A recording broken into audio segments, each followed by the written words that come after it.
রাধে রাধে বন্ধুরা, সকলে কেমন আছো? আশা করছি সকলেই ভালো আছো। তো আমারও পরিবারে মোটামুটি সবাই ভালো আছে। তো আজ হচ্ছে শুক্রবার। তো আজ দুপুর থেকেই তোমাদের এই ব্লগটা আমি শুরু করছি। তো আমি জুই। তো আমার এই ছোট্ট একটি গ্রাম থেকে ছোট্ট একটি সংসারের নতুন একটি গল্প তোমাদের সামনে আমি তুলে ধরছি। তো আজ সকাল সকাল আমি চান করে নিয়েছি বলতে সকালে এতটাই চাপ থাকে না, তো সকালবেলায় না ব্লগ করার টাইমই পাই না। আর ক্যামেরা নিয়ে এখানে ওখানে রাখার মানে আমার দিদা আমার সাথে খুব বকাবকি করে। আসলে আমি তো থাকি দিদার বাড়িতে, দিদার কাজও করতে হয়, আমার কাজও করতে হয়। তো তার জন্য অনেক সমস্যা হয়। তো সকালবেলা কিন্তু আমার একতরফা রান্নাও হয়ে গেছে, সকালে একতরফা আমার কাজও হয়ে গেছে। তো এখন প্রায় 11টা বাজে। তো আমি স্নান ছেড়ে আমি দেখো কাঠে রান্না করার জন্য সব কিছু তৈরি করে নিলাম। এমনকি হাঁড়ি কড়ার তলায় কাদা মাদা লেপে দেখো আমার দিদা কিন্তু চাটনি রোদি দিয়ে গেছে। আর এখানে প্রচুর হলুদ চাপ। তো আমাকে চোখে দিচ্ছি, চাটনি দেখলে কিন্তু এই আচার দেখলে কিন্তু আমার কিন্তু জিভে কিন্তু সত্যি জল চলে আসে। তা চলো আমি ঘরের দিকে যাই। হ্যালো বন্ধুরা, তো সকালবেলায় উঠে অনেক সব কাজ হয়ে গেল, একটা আবার রান্নাও হয়ে গেল। সকালবেলায় সেই 5টায় উঠেছি রান্না করতে, রান্না করে সংসারের যাবতীয় কাজ সব কিছু গুছিয়েছি। তারপরে এখন আর কতদিন বৃষ্টি হয়েছে না, প্রচুর বৃষ্টি হয়েছে, তার জন্য অনেক কিছু জমেছিল কাঁচা কোচা, সেগুলোকে কেচেছি, ঘরটা মুছেছি, মানে সংসারে যা যা কাজ আর কি সব কিছু করা হয়ে গেছে। আর এখানে দেখো এই যে ম্যাগি করেছি রাকেশের জন্য, আমার বাবুর জন্য। আর রাকেশের ওরকম ম্যাগি খাইয়ে দেবো। আর ও দেখো দুষ্টামি করতেই আছে। এই দুষ্টুর জন্য আমি ঘর বাড়ি কখনোই খুব ভালোভাবে গুছিয়ে রাখতে পারি না। সকালবেলায় কিন্তু আমি একতলা খাটগুলো সুন্দর করে গুছিয়েছি। এই দেখো হনু সব ছড়িয়ে ছিটিয়ে বীজ বুনছে, ওদের তো ওটাই কাজ। চলো তোকে কী রান্না করবো আজ তোমাদের দেখা। লিখেছো? কি লিখেছো তুমি? দুষ্টু, খুব দুষ্টু। খাটগুলো কি করেছে তা দেখো। আজ রান্না করবো যে পাট শাক আর ভেন্ডি ভাজা আর উচ্ছে ভাজা।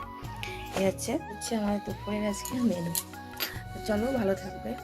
বন্ধুরা, ওই তরকারি কুটে আমার ভাত হয়ে গেছে। আর এই পাখি দুটোর কাজ দেখো, এরা যে কত জ্বালাতন করে, এত জ্বালাতন করে। দেখো আমি একটু ঘরে গেছি তেলের বোতলে তেল আনতে, মানে তেলটা আনতে, তার ভেতরে ওরা আমার ডালের বড়া করব। লাস্ট আমার ডালের বড়াটা করতে বাকি আছে। তো ডালের বড়াটার জন্য আমি তেল আনতে গেছি, এর মধ্যে টুকরা টুকরা খেয়ে খাওয়া শুরু করে দিচ্ছে। মানে একটু ভয় নেই, আমি রান্না করব, আমার পাশে এসে টুকরি টুকরি সব কিছু খাবে, ওদেরকে আমাকে খাবার দিতে হয়।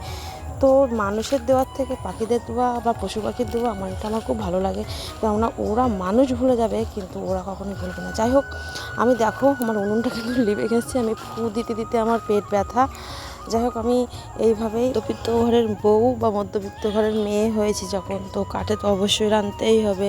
সংসার যখন পেতেছি, সংসারের সাশ্রয় কী করে করতে হবে সেটা তো অবশ্যই আমাদেরই জানতে হবে। আমাদের মা কাকিকে দেখেছি যে মা কাকিদের যতই কষ্ট হোক তারা কাঠে রান্না করেছে। এখন নাকি শৌখিনতায় গ্যাস উঠেছে, আগে তো সবাই কাঠেই রান্না করতো। কাঠের জ্বালে রান্না কিন্তু একটা বন্ধুরা খেতে কিন্তু একটা আলাদাই স্বাদ, যাই বলো না কেন। সে গ্যাসে কিন্তু সেরকম স্বাদ না। কিন্তু আমার এই উনুনটা শুরু যাচ্ছে লিবে, কেন বলো তো? কালকে যা বৃষ্টি হয়েছে 3 দিন ধরে, কাঠগুলো সব গেছে ভিজে, তোলার জায়গা ছিল না। সকালবেলাটা যাই একটু রোদ্দুর উঠেছে, দেখতেই পাচ্ছ ওই উঠোনটায় পুরোটাই রোদ। আর আমি এখানটায় একটা গাছ আছে, লেবু গাছ, তো সেই লেবুর গাছের ছাওয়াটা পড়ে বলে এখানটায় আমার ঘরের একেবারে শঙ্কু, মানে একেবারে ঘরের শঙ্কুই এই জায়গাটা। তাই আমি ওখানটায় উনুনটা নিয়ে আমি রান্নাটা করি। আর প্রচুর গরম দেয়, যখন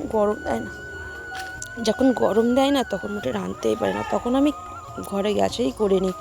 কেননা আজ 2 দিন ধরে বৃষ্টি হয়েছে, 3 দিনের মাথায় আজ যা রোদ দিয়েছে, কাঁচা কুচোও ছিল, এবার কাঠ পাতা যা ভিজে ছিল সব মেলে দিয়ে তো রান্নার জোগাড় করে নিয়েছি। তোমরা দেখো পাখিগুলোর একটু ভয় আছে, আমি কিন্তু এখানে রান্না করছি, ভিডিও করছি, কিন্তু তবু ওদের কোনো ভয় নেই।